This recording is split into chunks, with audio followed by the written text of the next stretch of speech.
Don't ever let them tell you it's a down week in college football. They tried to tell you that last weekend. Was anyone at the end of the day saying, oh, this day didn't deliver? No, rarely do you say that. So let's dive in here. Arkansas versus Texas A&M. This one is in Dallas. That is the only drawback. Wish it was on campus, but I digress. We're going to be there either way. It's a 3:30 Eastern time kickoff. That is where the Ramen Noodle Express will probably stop by the end of the week. Hint, hint. But that's absolutely where the Late Kick Renaissance Tour is going to be Saturday. Have you noticed how subtly things are shifting? And by shifting, I mean just the whole perception of Arkansas as a team.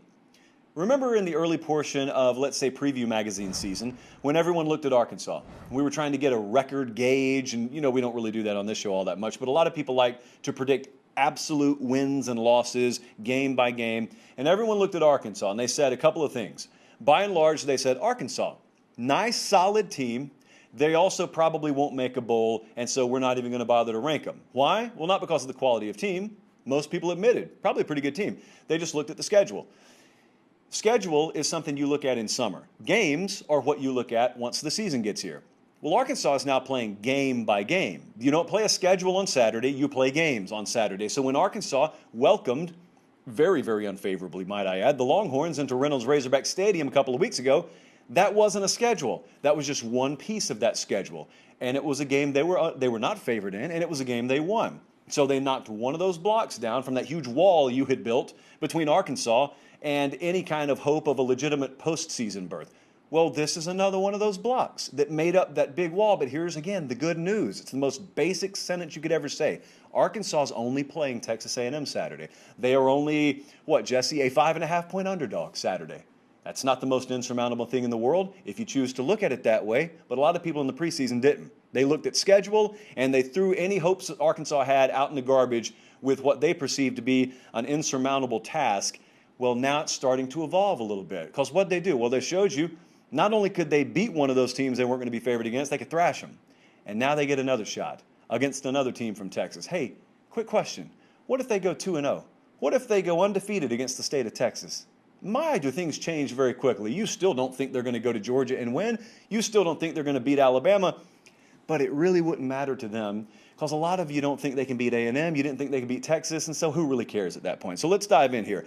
Zach Calzada is the starting quarterback now for Texas A&M.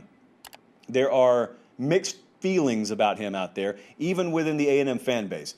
Not about his quality of character or anything, just strictly can he play good enough to win the game? Well, unequivocally, yes. I think Zach Calzada can play good enough football to beat Arkansas. I think he can play good enough football for A&M if everything else around him clicks to do a lot of damage this season. I'll tell you, though, when you go back and you look at his performance, albeit very small sample size last couple of weeks, he has turned it over.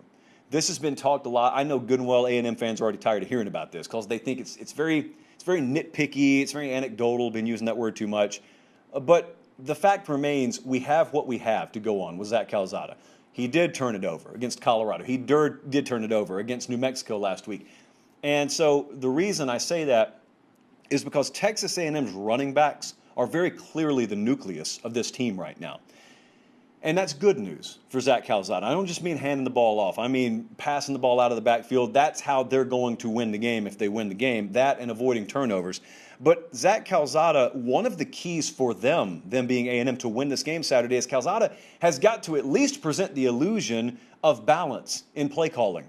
It doesn't matter if it's actually 50-50, but he has to show Barry Odom, he has to show that Arkansas defensive staff early on that Texas A&M is willing, and here's the other key word, able, to throw the ball or pass the ball on most any down and distance situation. Because I'll tell you what could happen in this game. What could happen for both sides now, I think the biggest key to the game actually, is early down tendencies, which I think someone's going to fall into the trap of here. See, early down tendencies get picked up on, sometimes even by fans and broadcasters, but absolutely by the random staffers you have charting such things.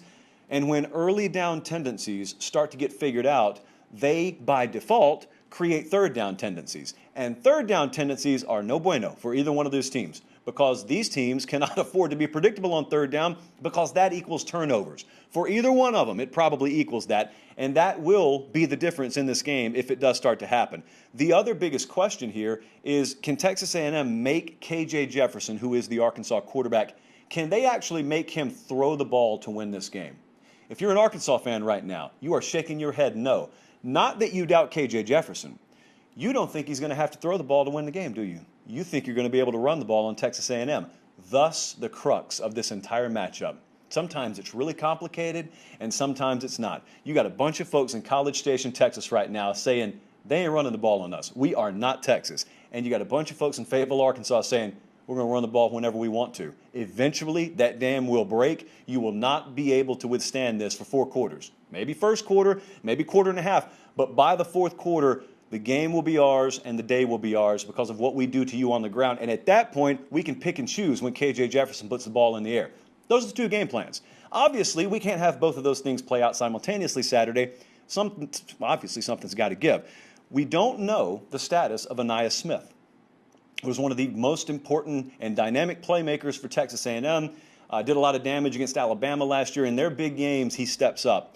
And it's not that he's been ruled out. It's just he got hurt last week. And Jimbo Fisher, to this point, I don't know, he's been kind of coy.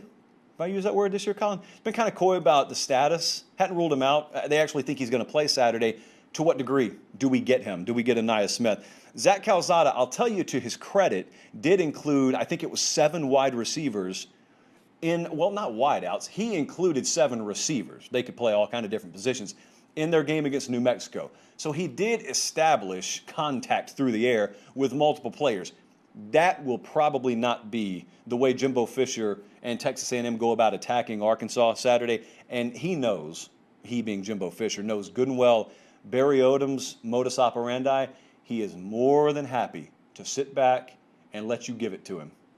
Don't care if you complete one for 12 yards, 15 yards, 14 yards. They don't care. They don't think you can get it done in the red zone. And if you've watched Texas A&M in the red zone, there's good reason to think they will struggle down there. Barry Odom and that defensive staff at Arkansas, they are better, they are deeper, they are more SEC caliber and able to rotate a little better in the defensive front, but they still are not Georgia or Alabama. Part B is they don't have to be. They play very complementary football. They are keenly aware. There is not a program in this conference right now that is more keenly aware of their identity and their strengths and weaknesses and how to game plan around them than Arkansas right now. So I have had a rule that we put on full display on the show last week, and we made money off of it. I always love running towards the teams that are starting backup quarterbacks. When Skylar Thompson was out with Kansas State, we loved him. When Haynes King went down with Texas A&M, we loved him last week. And both teams delivered for us. Well, that's rule number 1. But rule number 2 is as soon as we get what we wanted out of those,